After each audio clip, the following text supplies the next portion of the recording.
Buongiorno a tutti. Oggi andiamo a vedere questa rotonda che è stata fatta veramente molto male e adesso andiamo a vedere perché. La conoscerete in molti. Siamo all'uscita della 27. Siamo all'uscita della 27. Ecco, vediamo il flusso delle auto, quelle che arrivano dal casello e quelle che devono immettersi in questa corsia che porta verso a destra Conegliano, a sinistra verso il mare. Cosa succede? Guardate da voi stessi, quelli che devono immettersi da questa corsia provenendo da diciamo da Oderzo. Qui c'è il normale flusso dei camion, delle macchine.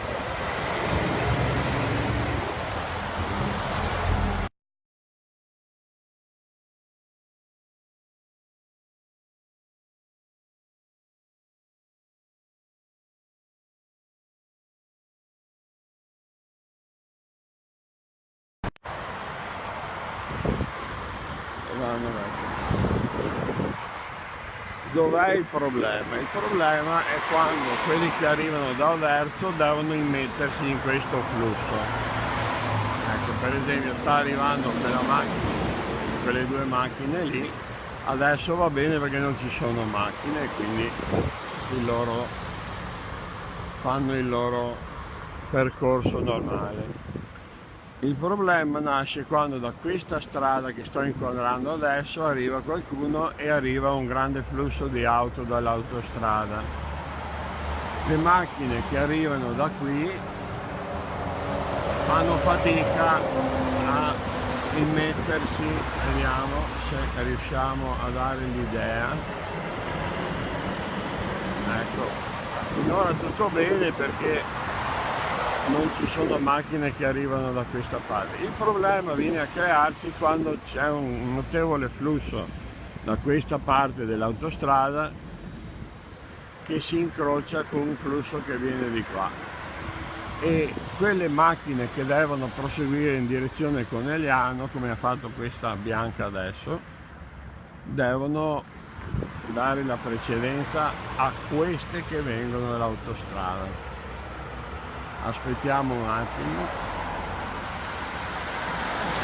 qua c'è un esempio, flusso, questo deve girare, arrivano questi, è un po' difficile e causa nei momenti più congestionati della giornata, causa dei problemi.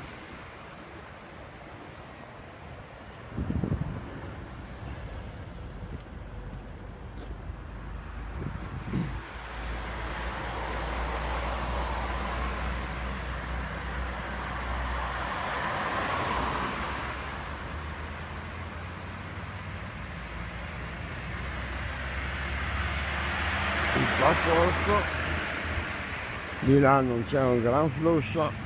Ecco qua il problema verrebbe risolto facilmente